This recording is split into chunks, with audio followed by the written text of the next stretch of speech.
What is up, guys? Very cold and snowy day here in Colorado. We were working on the railhead operations today. Finally got back to my room. It's about 7 p.m.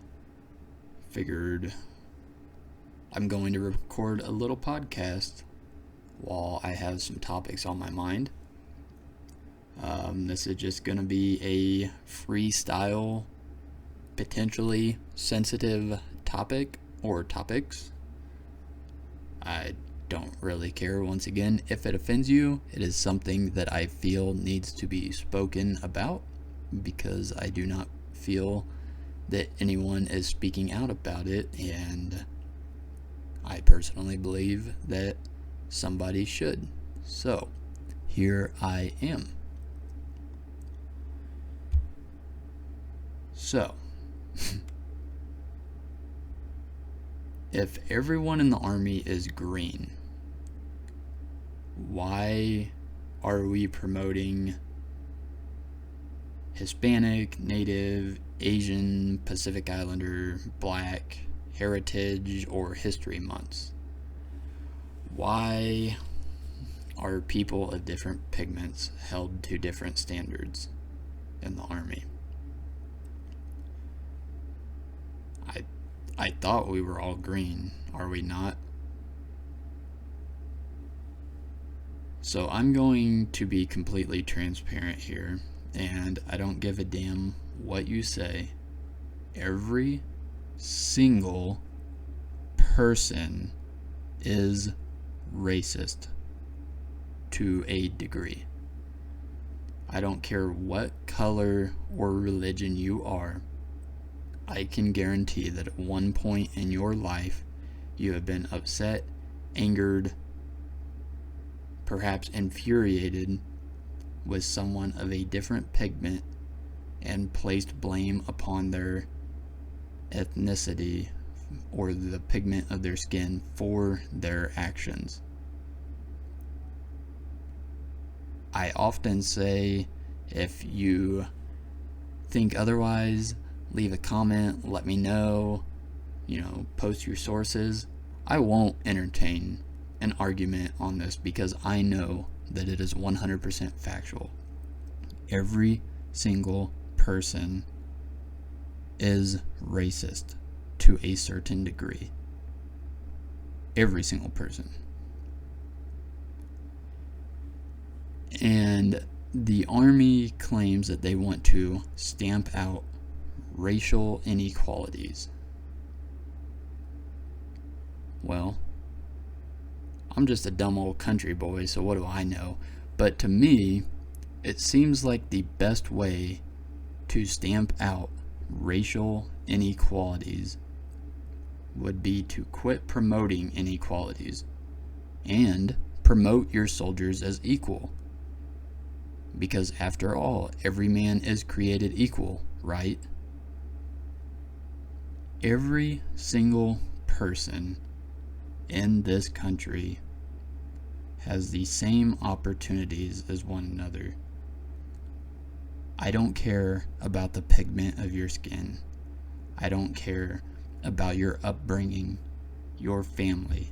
It is all not relevant.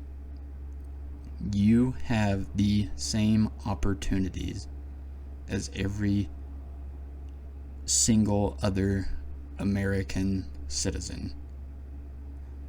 You could even argue, depending on your race, that you may have more opportunities than other Americans.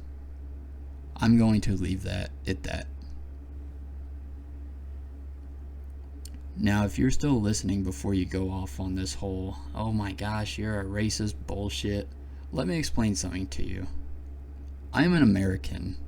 I was born in America. I grew up in America, and I fight for America. Yeah, my ethnicity is primarily Italian, but I am an American.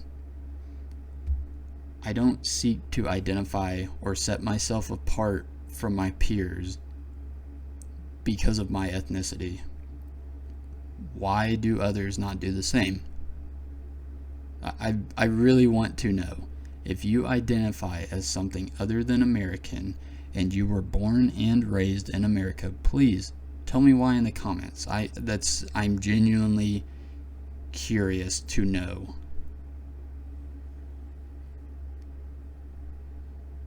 Like I said before, I don't give two shits what ethnicity you are. If you're black, be proud that you're black. If you're Hispanic or Latino, be proud of that.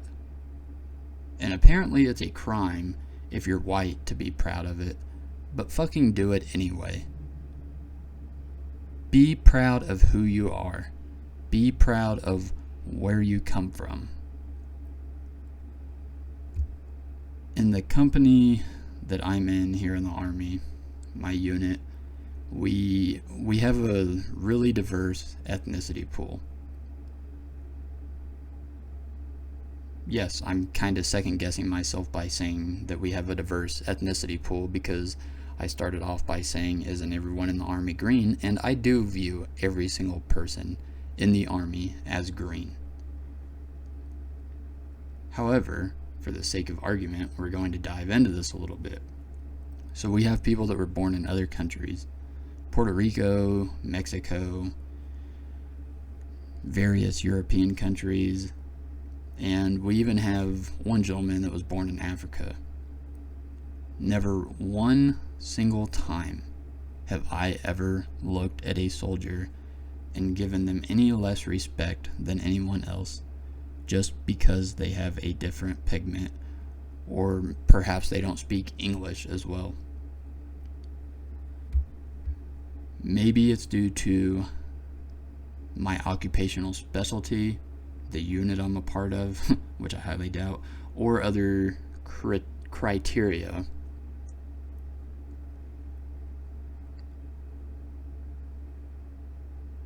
But quit crying that you have it rough. Or, oh, XYZ is getting put on this detail, or is getting to go to this school because they're XYZ race.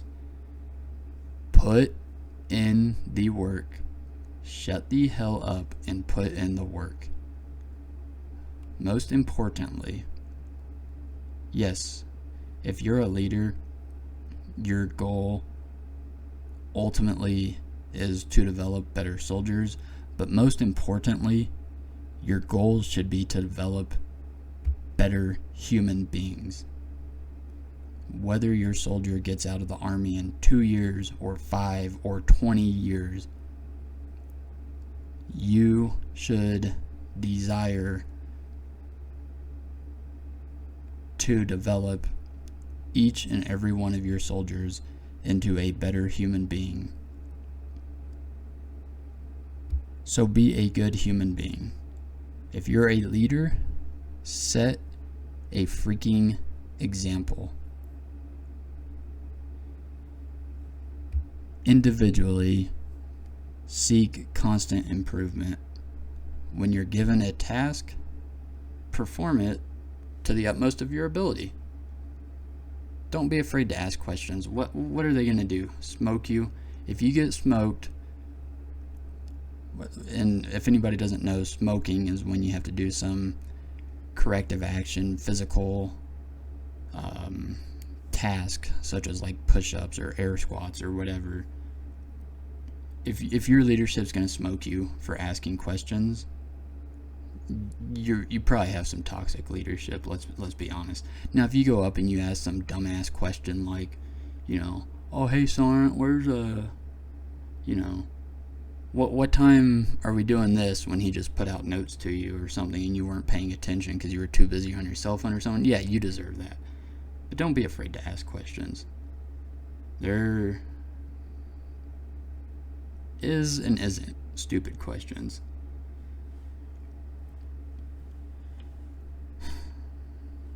If your leadership will not provide you with the answers, go to their leader. And if they won't give it to you, keep working your way up. Seriously, work your way up. If you go to your team leader or your squad leader and they won't give you the answers to your question, I'm going to my platoon sergeant. If my platoon sergeant won't give me the question, or the answer to my question, excuse me, I'm going to my first sergeant. First sergeant won't do it. What's up, Sergeant Major? Go up the chain. You shouldn't have to, but if you do, don't be afraid to. Show up on time, volunteer, be proud of your work, and seek improvement. And all the same will be rewarded to you. You know, my best friend here in the Army, he's Mexican. He struggles at times with communication because English is his second language. He has spoke Spanish for almost all of his life.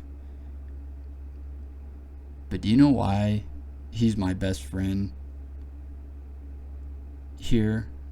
Because he shows up, he does the work, he doesn't really bitch too much, and regardless of what other people may think of him, which doesn't matter, I understand that he has a desire to learn and improve himself every single day, most importantly as a human being, but also importantly as a soldier.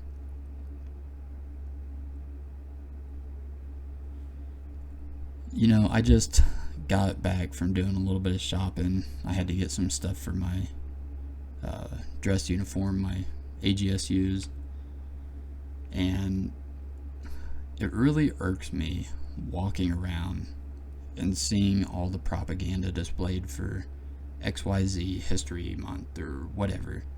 And it doesn't irk me because a person of a different pigment is being represented. It's because they're being held to a different level of standards. The military needs to quit lowering standards. Yeah, kids don't want to join the military. The ones that want to are too fat. They can't pass a PT test. How does lowering the standard for anyone or anything improve the situation? All it does is provide the opportunity to less than desirable candidates to join the ranks. Less than desirable is probably going to come with a whole slew of problems. So why don't we just hold everyone to the same standard? Honestly, this nonsense needs to stop. You, and I'll let you interpret who you is, you are creating division amongst your soldiers. You are promoting division and inequalities, yet you claim that you want to put an end to it through various formed programs. So let's be honest, what is it really about? Is it indeed about recruiting or retention? Is it about promoting equality? Because if it is, I feel like you're going about it all wrong. Just my opinion. Or maybe it's just about generating and funneling more tax dollars in. Who knows? There's many heroes that have served across the army and the military that had different pigments, skin pigments. I can think of a lot, but two that I can think of right away are Roy Benavidez and Alwyn Cash. One was of Mexican descent, the other was black. Both are Medal of Honor recipients. Both performed very courageous and heroic acts for their fellow men.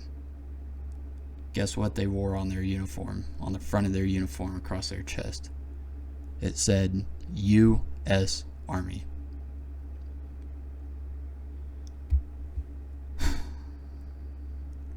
That's all I'm going to talk about for now. Maybe I'll explore more into the topic into the future, maybe not.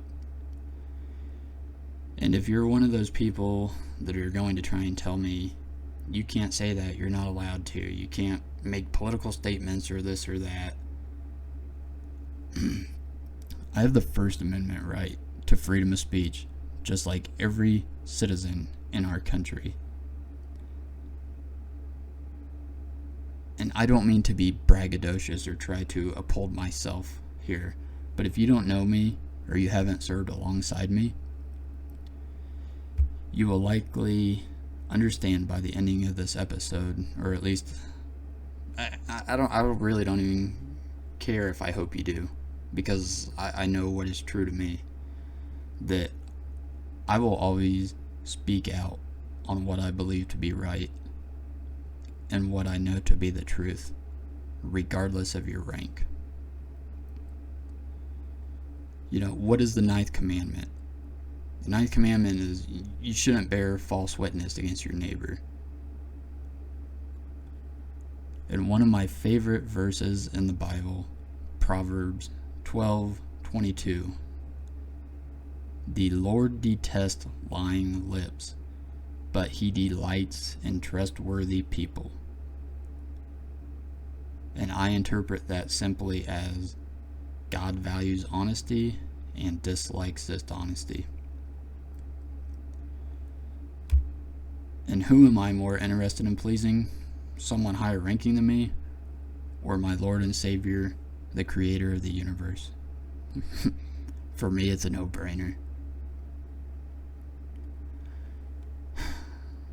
That's all I got, guys.